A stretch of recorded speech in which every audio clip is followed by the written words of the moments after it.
مرحبا، إن شاء الله تكونوا بخير. وصفتي لليوم من الوصفات المميزة كتير، وهي غزل البنات بطريقة كتير بسيطة، مكونات بسيطة، وطعم ولا أطيب من هيك. تابعوا الوصف الأخير لنشوف الطريقة والمكونات ونبلش. هلأ رح نحضر للطحين بطنجرة على النار وعلى نار وسط. رح نحط كاستين من الطحين ونستمر بالتحريك، وأبدا ما بتركوا التحريك.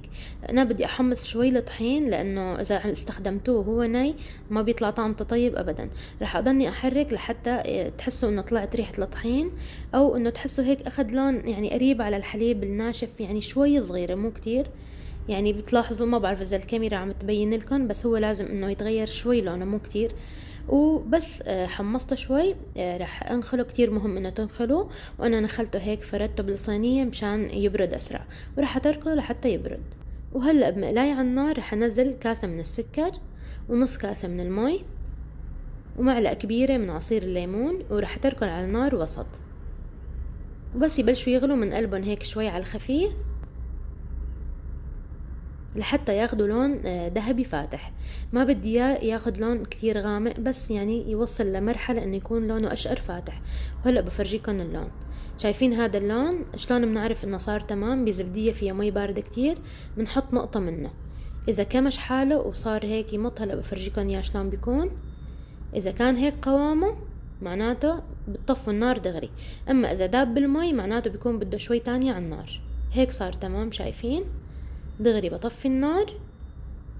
وانا دغري فضيته بسيليكون هون، انا دهنتها بنقطة بسيطة من الزيت. اذا مو متوفرة بتقدروا باي صينية بتدهنوها نقطة زيت، وبتحطوها وبتتركوها لحتى تبرد تماما. شايفين اللون؟ هذا اللون انا بدي اياه هيك ذهبي فاتح. رح اتركه ليبرد، بس انا مشان اسرع يبرد اكتر، يعني اسرع من هيك، صرت احركه شوي لحتى يبرد واقدر اشتغل فيه بسرعة. بس حسيت انه صار انه فيني اكمشه بايدي، حطيت نقطة زيت على ايدي وبلشت اشتغل فيه بايدي. بطلعه، شايفين؟ اول شي بيكون لونه ذهبي هيك غامق شوي. بضلني اعمل هاي الحركة لحتى تفتح اكتر من هيك. اول شي بتكون غامقة، بعدين بتلاحظوا انه بتصير هيك ذهبي فاتح. بدي اضلني اعمل هيك لحتى تصير لونه على بياض. كل ما عملتوا هاي الحركة كل ما صارت تفتح اكتر. شايفين شلون عم يتغير لونه؟ لحتى توصلوا لهذا اللون هيك كتير تمام. شايفين؟ رح اعمل على شكل هيك دائرة قرص هيك مثل ما عم تشوفوا. بدي اعمل ثقب بالنص، وبدي احاول اعمله كله ياس واحد، يعني سماكة وحدة على الاطراف. شايفين؟ وهلأ بحطه بالطحين وببلش افرده. بفرده شوي شوي، بفرده شوي وبرجع ببرمه. شوفوا شلون؟ بس على مهلي لانه بتخافوا تتقطع معكم. تفردوا هيك على الخفيف وبتبرموا. بضلني اعمل هاي الحركة كتير، وطبعا كل شوي بلكها برجع بالطحين. بس تحسوها رح تقطع معكم دغري برموه، لا تضلكم تمدوها هيك مثل ما عم تشوفوا. شايفين؟ وبرجع بلكها بالطحين.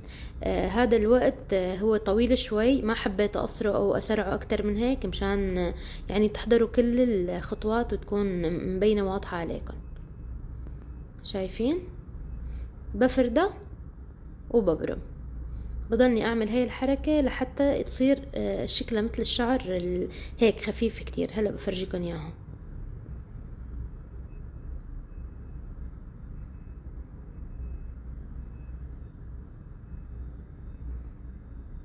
شايفين؟ بتلاحظوا انه عم يصير شعر اكتر. بس مثل ما قلت لكم، بس تحسوها رح تقطع دغري بتبرموها، لا تضلكم تمطوا فيها. شوفوا ما احلاها شلون صارت. شوفوا بلشت شكل شعرات هيك صغيرة وناعمة. شوفوا شلون. وبرجع بكمل بنفس الطريقة. اهم شي انه تلكوها بالطحين كتير مليح. ممكن تحسوا انه الشغل فيها هيك يمكن بيلبك شوي او بيعذب، بس بالعكس يعني هيك كتير بتحسوا حالكم هيك مبسوطين انتوا عم تشتغلوا هيك شي يعني غريب وطيب كتير. وخصوصي اللي عايشين برا اكيد مو متوفر عندهم هذا غزل البنات، عشان هيك بيلاقوها شغلة يعني كتير كبيرة، يعني لانه طيب كتير ومو متوفر باي بلد، عرفتوا. وبنكمل مثل ما قلت لكم بنفس الطريقة كل شوي لحتى احس انه صارت تمام وانه صارت انه خلص رح تتقطع معي، يعني بوقف. بضلني ابرمه، يعني كل ما تبرموه كل ما عم تعطيكم شعر اكتر. عرفتوا؟ شوفوا ما احلاها.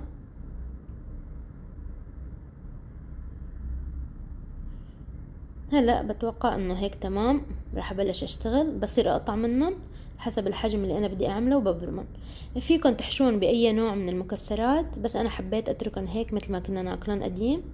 شايفين؟ شوفوا ما احلى شكلن. وراح اكملن كلياتن بنفس الطريقة.